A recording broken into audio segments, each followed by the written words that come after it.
네, 마감드립니다. 키워드 먼저 만나보시죠. 네, 길 잃은 국내 증시 11월 나침반될 핵심 투자처 찾아보도록 하겠습니다. KM파트너스의 김성훈 대표와 함께 우리 나침반을 좀 잡아가 보죠. 안녕하세요. 네, 안녕하세요. 네, 지금 나침반이 없으면 안 될 것 같아요. 너무 이 10월장이 아마 힘드셨을 분들이 굉장히 많단 말이죠. 이제 11월 들어서도 첫 거래일에도 지금 쉬어가는 모습이 나타났습니다. 2600선 위로 올라오면 귀신같이 지금 내리는 그런 한 달이었단 말이죠. 좀 어떻게 보셨어요? 한 달 동안의 흐름. 일단은 외국인들의 이 시장 주체가 좀 많이 부재하긴 하니까 사실 2600선이 그렇게 어려운 숫자는 아니지만 아직까지도 2600선을 이제 돌파를 한다는 논의를 하고 있다는 게 좀 아쉽다 그렇게 생각을 하고 그래서 지금 보면은 뭐 악재성 이벤트가 너무 많아서 뭐 한두 가지가 아니기 때문에 사실 국채 금리라든지 뭐 환율 그리고 이제 뭐 엔화 약세 이게 다양하게 그리고 이제 우리가 다음 주에 대선도 있지 않습니까? 그래서 전반적으로 상반기를 주도했던 수출주들의 모멘텀이 상대적으로 굉장히 많이 부족했다는 것이고요. 그리고 정부의 대응책도 굉장히 늦장 대응책을 보이면서 어떻게 보면은 이제 우리가 정부의 금투세라든지 이런 부분들을 굉장히 빠르게 폐지하는 내용들이 좀 나왔다라고 하면 그리고 밸류업 측면에서도 일본의 밸류업 정책은 10년간 지속이 되면서 좀 탄탄하게 우리가 로드맵을 보여줬다라고 하면 국내 증시에서는 1년에 이제 어느 정도 그 방지책을 수 있는 단기적인 정책이 이루어졌기 때문에 계속해서 이 밸류업에 대한 흐름도가 이제 외국인들의 입맛을 좀 이제 어느 정도 구미를 당기지 못하게 하는 사실 이제 외국인들이 국내 시장에서 가장 기대하는 것은 주주환원 정책의 흐름이었거든요. 그래서 미국 증시라든가 일본 증시를 보자면 미국 증시는 주주환원율 우리가 프로테이지가 거의 한 80% 이상 됩니다. 근데 국내 증시는 아직까지도 20% 30%대를 머물고 있기 때문에 사실 이런 측면에서 봤을 때 국내 증시의 외국인들이 하반기에 계속해서 유출 이 흐름들이 계속 이어졌기 때문에 사실 지수에 대해서는 어느 정도 이제 우리가 4분기로 포커스를 맞추더라도 그렇게 기대감이 썩 좋지는 않겠다 저는 그렇게 생각이 되고 있습니다. 이게 어느 날 제가 오전에 이제 시장을 보다가 훅 밀리는 날이 있었거든요. 왜 밀리지? 뭐 때문에 이러지? 그러면 금투세 얘기 나오고요. 네. 지금 밸류업 지수가 발표되고도 사실 생각보다 그런 매크로적인 수급에 대해서 지금 기대를 할 수 없는 상황들까지 함께 겹쳐지면서 10월 증시가 참 부진하게 마감이 됐습니다. 속상한 모습들이 있는데 여기에 사실 전통적으로 3분기가 그렇게 우리나라 시장에서 실적이 좋은 때는 아니잖아요. 특히나 이번 3분기 같은 경우는 반도체를 중심으로 어닝 쇼크 특히나 나타날 것으로 모두가 예상을 했고 실제로 그렇게 나왔고 이에 대해서 지금 시장은 아직도 의문점을 바닥이 아니다라는 의문점을 갖고 있는 것 같은데 실적이 굉장히 좀 아쉬웠어요. 네, 이번에 이제 실적 발표가 속속들이 이어지고 있는데 우리가 중심에 있는 전기전자 업종에 대한 실적을 보면은 일단 전망치가 이제 우리가 한 18개 이제 사에서 전망치를 내놨는데 증권사 전망치에 미달한 전기전자 업종이 이제 13개사 이제 대다수가 지금 어닝 쇼크에 대한 그 삼성전자를 시작으로 해서 어닝 쇼크가 좀 나와주고 있고 그나마 좀 실적에 대해서 긍정적인 이벤트를 보였던 회사들이 뭐 한미반도체라든가 주성 엔지니어링 이렇게 좀 우리가 뽑을 수 있는 종목들이 몇 개 안 된다라는 거고요. 진짜 몇 개 안 돼요. 네, 그래서 지금 보면은 뭐 악재성 이슈를 뭐 몇 개 뽑자면 B2C 이제 소비 심리 위축에 따라서 모바일이라든가 일부 이제 우리가 B2C와 관련된 흐름에서 본다면 소비재 쪽으로 전반적인 악세가 이어졌기 때문에 이런 흐름들이 나와주고 있는 상황이고요. 뭐 아이폰 판매 부진으로 인해서 LG이노텍의 주문 감소. 이제 아이폰 우리가 이제 실적을 보면은 오히려 애플은 긍정적인 실적을 보였지만은 부품사 쪽에서는 재고 단위 소진이 일단 먼저 이루어져야 되기 때문에 LG이노텍도 이번에 재고 부품이 계속 쌓이다 보니까 주문량이 좀 감소됐다고 하면서 3분기 영업이익 같은 경우는 시장 전망치 2,500억이 전망치였는데 지금 1,300억 절반밖에 이제 영업이익을 거두지 못했다는 점. 네. 그리고 전반적으로 저희가 전기차 얘기를 안 할 수가 없는데 국내 시장에서 전기차에 대한 포지션 비중이 워낙에 많기 때문에 전기차 캐즘을 단기간에 극복을 하지 못했기 때문에 상대적으로 코스피 시장에 이제 우리가 이 비중이 많은 전기차 시장에서 실적 발표가 될 때마다 사실상 예상치는 그래도 눈높이는 낮아졌지만 이미 그래도 다 알고 있지만. 예, 이미 다 알고 있지만 그래도는 뭐 상대적으로 기대감은 있지 않았었겠습니까? 근데 네. 오히려 오늘 보면은 그래도 반등폭은 일정 부분 나와주는 종목들이 좀 있다라는 점이 좀 안도감을 보여주고 있는 상황이고요. 네. 마지막으로 본다면은 중국발 리스크인데 사실 전기저점 업종에서는 우리가 미국 쪽에 대한 이 규제 리스크도 계속해서 압박을 받아왔지만은 내막을 보자면 중국에서 이제 레거시 쪽에서 뭐 사실 삼성전자 같은 경우도 창신 메모리 쪽에서 디램 생산 능력을 이번에 5배 가까이 끌어올리면서 4년새죠. 그래서 스마트폰, PC 관련돼서 디램 가격 하락이 이런 부분에서 중국 쪽의 여파가 조금 있었다라는 분석이 지배적으로 나타나면서 미국과 중국의 이 샌드위치 마크가 우리 국내 시장에서도 반도체에 대한 뭐 4분기 실적에 대한 기대감이 조금 더 없어지게 만드는 그런 영향폭을 좀 보여줬다거나 할 수 있을 거고요. 네. 그리고 뭐 중동 지정학적 리스크, 북한발 리스크도 잊을만 하면 매일 뉴스 나왔어요. 네, 그래서 지금은 국내 뭐 사실 공격형 무기에 대한 지원 얘기도 계속 나와주고 있는 상황이기 때문에 오히려 국내 시장에서는 다양한 변수들, 매크로적인 변수들이 계속 복합적으로 작용을 하면서 기대감을 계속 억누르고 있는 상황 같습니다. 뭐 이스라엘에서 좀 뉴스 나와서 정리된 것 같으면 우크라이나 나오고 네. 그 다음에 좀 정리됐나 싶었더니 북한에서 ICBM 얘기 나오고 네. 하다 보니까 전반적으로 외국인 수급이 매크로적으로 들어올 수가 없는 상황이었다라고 말씀을 해주셨습니다. 여기에 지금 어닝과 관련해서 2차 전지 이야기 해주셨잖아요. 제가 오늘 에코프로 그룹주들이 실적을 발표하고 에코프로 살짝 반등했단 말이죠. 네.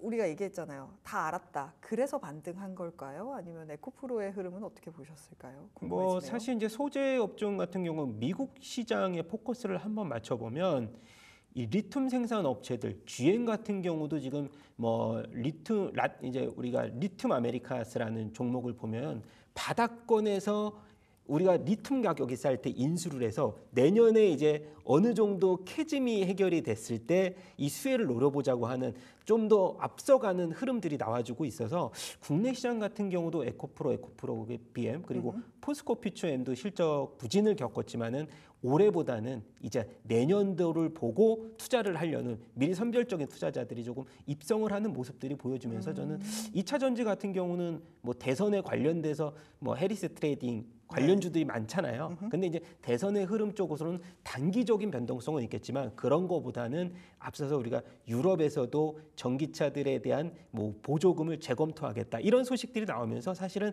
전반적으로 생태계에서 전기차들의 중요성은 내년도는 조금 더 높아지지 않을까 저는 그렇게 보고 있습니다. 내년을 바라보고 이제 매수세가 들어온 게 아닌가라는 말씀을 해주셨습니다. 사실 이제 오늘 11월장 처음 시작이었는데 양대 지수 모두 하락해서 약간은 아쉽습니다. 사실 역사적으로 보면 대선이 있었던 11월에는 대부분 증시가 좋았다라고 하더라고요. 미국 증시가 잘 가니까 아시아 증시도 좀 따라가는 모습들이 역사적으로 있다라고 하는데 어쨌든 지금 대선이 지나가면 그럼 11월장 좀 반등에 성공할 수 있을까요? 네, 이게 참 누가 되느냐에 따라서도 틀리고 아까 말씀을 잘 해주셨지만 S&P 500이 사상 최고치 뭐 6,000포인트를 도전하면서 아직은 뭐 이제 돌파를 하지 못했지만은 기존의 재정 적자를 계속 풀면서 기존 정권을 다시 한번 재선에 성공하려고 하는 이제 이 정권들에 대한 기대감들이 S&P 500의 상승폭을 보여줬다고 하는데 네. 지금 흐름에서는 원래 트럼프 트레이딩이 이번 주 굉장히 강세를 보였다가 다시 한번 지지율이 박빙을 나오면서 네. 지금 오리무중이 있습니다. 근데 맞아요. 결과론적으로 그럼 국내 시장에서 누가 당선이 돼야 시장에 대한 그 흐름도가 좋아질지를 우리가 분석해본 그 레포트들이 굉장히 많은데 그 중에서도 저는 이제 주목해야 될 것은 베스트 시나리오. 이제 트럼프 당선이 된다라고 하면은 관세에 대한 여파가 굉장히 국내 증시에 영향을 그렇죠. 많이 받기 때문에 사실 단기적으로는 좀 부정적입니다. 그래서 베스트 시나리오가 뭔지를 찾아봤는데 해리스의 당선과 하원 우리 선거가 같이 하는데 그쵸. 하원 쪽에서는 공화당 당선을 해야 베스트 시나리오가 나온다라는 분석인데 이것이 무슨 얘기냐면 사실 이제 우리가 해리스 당선 시기에는 관련된 이제 이 관세에 대한 제한적인 우려감은 어느 정도 불식시켜주는 상황이 국내 증시에는 반도체라든가 2차 전지에는 훈풍을 벌어줄 수가 있고요. 또 추가적으로 봤을 때 공화당에서는 이 해리스 트레이딩 같은 경우는 복지 정책에 대해서 굉장히 우호적인 입장을 펼쳐서 재정 적자가 추가적으로 나올 수 있다. 이런 것을 막을 수 있는 것은 공화당 쪽에서 하원을 가져가야 된다. 그래서 베스트 시나리오를 봤을 때는 해리스의 당선과 아까 말씀드린 하원에서는 이제 공화당 쪽에서 표를 좀 더 받았을 때 그것이 베스트 시나리오가 되지 않을까 그렇게 기대감이 있는데 이것이 뭐 사실 네 가지 변수예요. 제가 봤을 때는 그렇기 때문에 베스트 변수는 아까 말씀드렸던 오히려 국내 시장에서는 당장의 흐름을 봤을 때는 해리스 쪽에 무게를 좀 더 두고 네. 그래서 관련주들의 강세를 봤을 때 아까 저희가 2차 전지 말씀을 드렸는데 사실 2차 전지도 차별화돼야 된다고 말씀을 해드리고 싶은 게 지금 트럼프 쪽에서는 이제 우리가 테슬라 쪽에 머스크가 네, 지금 사이버 트럭 타고 네. 열심히 유세 다니고 있어요. 유세 다니고 있어요. 그래서 지금 보면은 관련돼서 2차 전지도 뭐 머스크 쪽의 밸류체인 쪽에서는 오히려 트럼프 당선에 대한 수혜감을 받을 수 있다 쪽과 그 반대 방향 쪽으로는 이 관련된 이제 밸류체인에 좀 속하 있지 않은 기업들에 대한 또 우호적인 흐름들이 좀 양방향으로 좀 이제 엇갈리는 모습들이 보여질 수도 있다. 저는 그렇게 생각이 됩니다. 근데 일각에서는 그런 얘기도 하잖아요. 누가 되든 간에 미국 경기 부양에 엄청나게 힘을 실을 거잖아요. 해리스든 트럼프든. 그러면 시장은 다 올라가지 않을까라는 분석들도 있는데 이거에 대해서는 어떻게 생각하세요? 근데 이제 동조화 현상, 이제 우리가 과거에는 미국 증시가 좀 상승폭을 보여주면 국내 증시도 사실 따라갔죠. 관련주 쪽에서 이제 섹터들이 좀 많이 이제 동조화되는 현상 보였는데 최근 들어서는 사실 굉장히 동조화가 반짝 일어났다가 멈춰지는 네, 사실 그렇죠. 국내 증시에는 좀 제한적이지 않을까 저는 그렇게 생각합니다. 네, 국내 증시에는 제한적이기 때문에 우리나라에게 베스트 시나리오는 해리스가 대통령이 되고 하원은 공화당이 가져가는 게 베스트가 될 수 있다. 하지만 누가 되던 간에 같은 섹터 내에서도 종목별 차별화는 될 수 있는 부분들은 꼭 체크를 해봐야 한다라고 정리를 할 수 있겠습니다. 우리가 대선이 끝나면 또 정신이 없어요. 드디어 FOMC가 열리게 됩니다. 일단 지금 미국 경제 지표들 같은 경우는 생각보다 견조하게 나오고 있는 상황이거든요. 아마 대선의 영향을 FOMC도 받게 될 것 같은데 FOMC는 어떻게 예상을 하고 계실까요? 일단 시장의 분위기는 계속해서 스태그플레이션, 이제 스태그네이션과 인플레이션, 경기 침체는 오지만은 물가가 올라가는. 최근 들어서는 금리 인하 확률을 한 96% 정도 페드에서는 이제 보고 있는데 뭐 기정사실화라고 막 기사에서 나오지만은 또 뭐 뚜껑을 열어봐야 되는데 사실 중요한 점은 개인 소비 지출 PCE 지표가 요즘에는 많이 우리가 중요성을 보여주고 있는데 일단 발표를 31일 날 했는데요. 2.7% 상승을 하면서 이제 전문가들 예상치를 0.1% 정도 상회를 했습니다.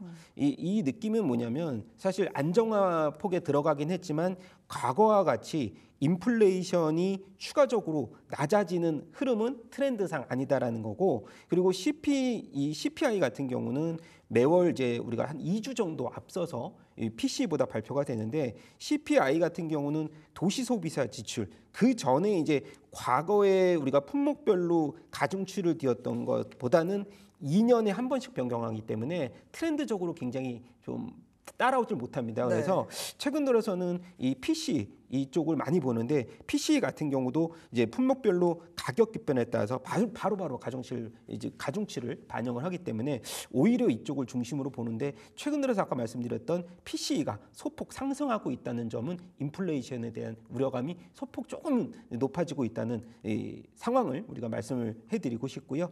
뭐 그거 이제 2.7%가 그렇게 높은 건 아니기 때문에 저는 이번에 이제 FOMC 같은 경우는 이제 B컷보다는 베이비컷의 무게를 조금 더 둔다. 아까 이제 저희 페드에서도 뭐 96%대로 맞아요. 이제 베이비컷에 대한 뭐 흐름을 가능성을 좀 높이 보고 있는 상황이기 때문에 여파는 좀 크지 않겠다 그렇게 보고 있습니다.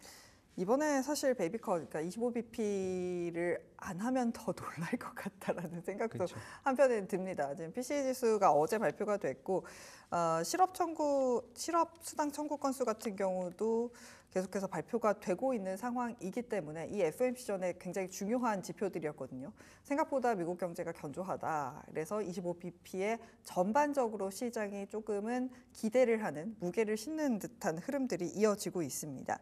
뭐 대선이라든지 여러 가지 이슈가 있습니다만 11월장에서 그렇다면 전반적인 시장 방향은 어떻게 되고 그 안에서 어떤 섹터를 보면 좋을지 궁금해지거든요. 이 보니까 이제 투자자별로 네. 어느 섹터에 투자를 했고 어떤 포트폴리오 갖고 있는지에 따라서 극명하게 수익률이 갈리는 맞아요. 국내 시장인데 네. 미국 시장 같으면 사실 뭐 매그니피센트에 관련돼서 종목을 넣었다라고 하면은 수익률이 굉장히 좋은 네, 흐름을 계속 그쵸. 보여주고 있는데 국내 시장 같은 경우는 방산, 조선 일부 이제 상승하는 섹터를 제외하고는 사실 수익률에 대해서 변별력이 크게 없어지는 그래서 최근 들어서 보면은 뭐 핵심은 그겁니다. 이제 국내 코스피 지수에 삼성전자의 투자 심리가 빨리 회복이 돼야 지수에 따른 2,600선 안착이 좀 빠를 것이고요. 대선에 대한 불확실성. 일단은 저는 기본적으로는 이제 다음 주 대선이 끝나게 되면 그래도 시장의 안정화는 찾지 않을까 그렇게 생각이 되는 상황이고 최근 들어서 이제 제약주 말씀을 안 드릴 수가 없는데 삼성 바이오로직스 같은 경우도 고점 110만 원대에서 100만 원대까지 좀 눌림목은 좀 보였지만은 그래도 3분기 실적은 견조하게 나오는 상황이라 단 금리 이제 인상 관련돼서 계속해서 국채 금리가 상승을 하면서 조달 비용 증가에 따른 이 바이오주대 조종에 대한 압력들이 좀 있기 때문에 국내 증시 같은 경우는 코스피 이제 상위 쪽을 보면은 뭐 전차 분단이라든가 아니면 제약 바이오, 이 2차 전지 이렇게 좀 어느 정도의 섹터가 몇몇 군의 섹터가 이제 핵심을 이루고 있기 때문에 그 섹터가 살아남지 못하면 사실 지수에 대해서는 굉장히 부정적인 역할을 할 수가 있기 때문에 네. 저는 그래도 뭐 삼성전자라든가 그다음에 삼성 바이오로직스 쪽은 4분기에는 반등폭에 대한 생각은 좀 더 남아 있다 그렇게 좀 생각이 되고 있습니다. 네, 그렇다면 그 이외에 좀 탑픽으로 보고 계신 업종과 종목은 어떤 게 있을까요? 지금 보면은 우리가 그 미국 기술주들 실적 발표하는 거 보면은 네. 사업 포트폴리오 내에서 클라우드라고 얘기를 많이 들어봤어요. 근데 클라우드 실적은 계속해서 매년 이 시장 전망치를 상회하고 있거든요. 네. 그 얘기는 뭐냐면 AI에 관련돼서 이것이 피크 아웃이다 논의를 하기 전에 AI는 사실 인풋과 아웃풋 대비했을 때는 인풋이 투자가 많이 돼도 아웃풋은 굉장히 뭐 이 딜레이가 좀 길기 때문에 제가 봤을 때는 클라우드 같은 경우에 클라우드의 이 품질과 알고리즘이 잘 나와야 고품질의 데이터를 확보해서 그것을 이제 그 제대로 학습하고 응용했을 때 AI에 대한 투자 아웃퍼폼이 잘 나올 수가 있기 때문에 그런 관련주들을 봤을 때는 AI 관련주들은 장기적으로 계속 관심을 가져야 되고요. 네. 그리고 HBM 방산 중심으로 압축 투자를 해대 저는 이제 국내 증시에서는 그럼 AI 관련주들에 대한 퍼포먼스가 어느 쪽에서 나왔느냐 그것은 네이버 쪽으로 일단 한번 관심을 지켜보자. 근데 네이버 쪽 얘기하면은 채널이 좀 돌아갈 수도 있어요. 왜냐하면 최근 들어서 바닥에서 이제 올라오기 때문에 네. 그래서 요거를 좀 왜 그런지 잠깐 말씀을 드려보면 사실 최근에 이제 네이버 우리가 앱을 딱 켜보면 과거에는 기사들을 일면에다 많이 내세웠다면 쇼폼이라든가 홈피드라고 해서 우리가 인기 콘텐츠 노출을 많이 할수록 그것에 대해서 광고 효과가 나오면서 우리가 소비를 계속 충동 구매든 어쨌든 그런 그 흐름들을 계속해서 나오는 게 바로 AI에 대한 흐름입니다. 그래서 네이버 검색시에 관련부나 우리가 로그인했을 때 내 정보를 통해서 AI가 기억했다가 계속 노출시켜서 구매하는 그런 전략을 쓰기 때문에 이번에 네이버 같은 경우는 AI에 맞추면 타겟팅 전략이 굉장히 유효한 상황이라서 네. 저는 이제 3분기 영업이익 5천억 나왔는데 컨센서스 일부 상회할 거라고 저는 생각이 돼서 네. 네이버 쪽을 한번 지켜보자 해서 밸류에이션도 30배에서 지금 최근에 올해 예상으로 15배 수준까지 굉장히 싸졌습니다. 그래서 저는 목표가 지금 가격대에서는 좋은 흐름이다 해서 22만 원, 손절가 14만 원 지시하도록 하겠습니다. 네, 지금까지 KM 파트너스의 김성훈 대표와 함께 이야기 나눠봤습니다. 오늘 말씀 고맙습니다. 감사합니다.